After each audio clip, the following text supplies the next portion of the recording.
Tuhan. Kita berjumpa kembali pagi ini di Mezbah Syukur ya. Dan sebelum kita memulai segala aktivitas kita menyiapkan waktu, memberi waktu yang terbaik untuk mendengarkan firman Tuhan.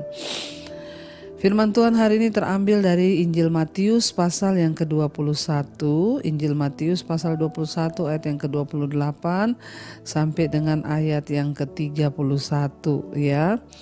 Injil Matius pasal yang ke-21 ayat 28 mulai. Firman Tuhan berkata perumpamaan tentang dua orang anak. Tetapi apakah pendapatmu tentang ini? Seorang mempunyai dua orang anak laki-laki. Ia pergi kepada anak yang sulung dan berkata, "Anakku, pergi dan bekerjalah hari ini dalam kebun anggur." Jawab anak itu, "Baik, Bapa," tetapi ia tidak pergi. Lalu orang itu pergi kepada anak yang kedua dan berkata demikian. Dan anak itu menjawab, "Aku tidak mau." Tetapi kemudian ia menyesal lalu pergi juga. Ayat 31, siapakah di antara kedua orang itu yang melakukan kehendak ayahnya? Jawab mereka, "Yang terakhir." Kata Yesus kepada mereka, "Aku berkata kepadamu, sesungguhnya pemungut-pemungut cukai dan perempuan-perempuan sundal akan mendahului kamu masuk ke dalam kerajaan Allah." Bapak Ibu yang terkasih, kita membaca perumpamaan pada hari ini tentang dua orang anak. Tuhan Yesus memberikan perumpamaan tentang dua orang anak. Ada seorang, dia mempunyai anak dua. Lalu dia berkata kepada anaknya yang pertama, dia bilang, "Pergilah, bekerjalah di kebun anggurnya Papa." Anak itu langsung menjawab, "Iya, baik Pak." Tapi pada kenyataannya dia tidak pergi, dia tidak melakukan apa yang bapaknya minta.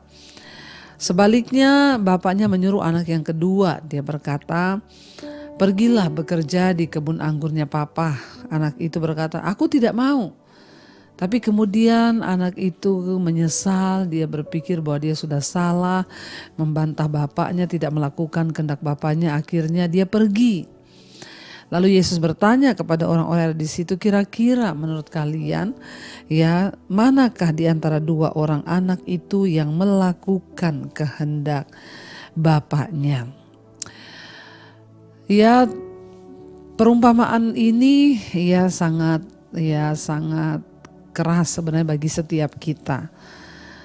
Pada akhirnya kekristenan itu yang dituntut dari Tuhan bukan soal kita ini rajin melakukan kegiatan-kegiatan yang kelihatannya rohani, bukan soal rajin ke gerejanya, bukan soal pelayanannya hebat, bukan soal kita taat bayar perpuluhan, bayar persembahan, bukan soal kita punya jabatan pendeta, gembala, STH, MTH, bukan itu. Tetapi kekristenan berbicara tentang melakukan kehendak Tuhan. Kita lihat di sini anak yang pertama ketika dia disuruh melakukan kehendak Bapa, dia langsung jawab, "Iya, oke Pak, aku akan pergi." Tetapi ternyata dia tidak pergi. Ya, sebaliknya anak yang kedua waktu disuruh melakukan kehendak Bapa, dia bilang, "Aku tidak mau." Tapi pada akhirnya dia menyesal lalu dia pergi. Yesus menggambarkan di sini kalau kita lihat Yesus berkata kepada mereka, ya anak yang kedua yang melakukan kehendak Bapa. Makanya Yesus berkata kepada mereka, siapakah di antara kedua anak itu yang melakukan kehendak ayahnya? Jawab mereka, yang terakhir. Kata Yesus, "Aku berkata kepadamu, sesungguhnya pemungut cukai, perempuan-perempuan sundal akan mendahului kamu untuk masuk ke dalam kerajaan Allah." Pada waktu itu orang-orang Farisi merasa beranggapan bahwa mereka itu sudah melakukan kehendak Allah. Tetapi ternyata mereka tidak melakukan kehendak Allah. Mereka merasa sudah benar, mereka merasa sudah melakukan ini dan itu.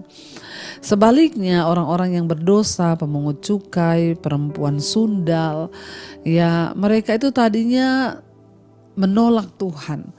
Tetapi ketika mereka dijamah Tuhan, mereka merasa berdosa, kemudian mereka berbalik, akhirnya mereka mencari Tuhan.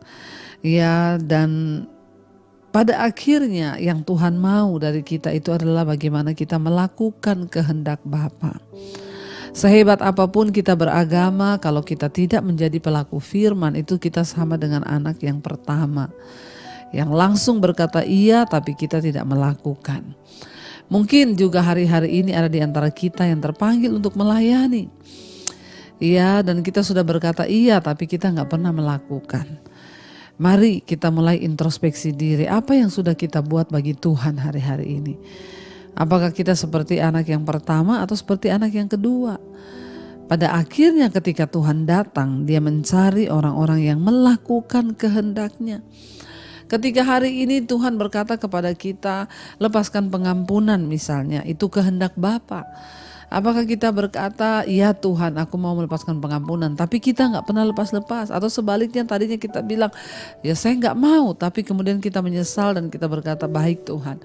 Atau ada dari kita hari ini yang terikat dengan dosa. Kita sudah berkali-kali mendengar suara Tuhan berkata, ya lepaskan dirimu dari dosa. Tapi kita gak pernah melakukan. Maka kita seperti anak yang pertama, yang mau mendengar firman tapi gak pernah mau lepas dari dosa.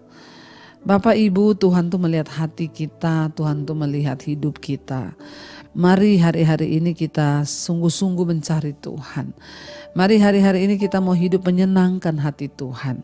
Mari hari-hari ini kita mau berkata, Bapa kami mau melakukan kehendak-Mu. Supaya ketika Engkau datang kali yang kedua, nama kami tercatat di dalam buku kehidupan. Karena pada waktu Yesus datang kali yang kedua, Dia akan berterus terang dan berkata, ya aku akan berterus terang kepadamu, bukan orang yang berseru Tuhan, Tuhan yang akan masuk dalam kerajaan sorga. Aku tidak mengenal engkau. Aku datang mencari orang-orang yang melakukan kehendak-Ku. Marilah masuk di dalam kerajaan-Ku. Selama kita masih diberi waktu hidup di dunia ini, mari kita sungguh-sungguh mau melakukan kehendak Tuhan. Kita mau berkata seperti Yesus berkata, Bapa bukan kehendak-Ku tapi kehendak-Mu lah yang jadi. Saya berdoa dan saya percaya ketika kita melakukan kehendak Tuhan, maka Tuhan juga pasti akan menyertai hidup kita. Mari kita mau tundukkan kepala, kita mau satukan hati, kita berdoa. Terima kasih Tuhan, kami boleh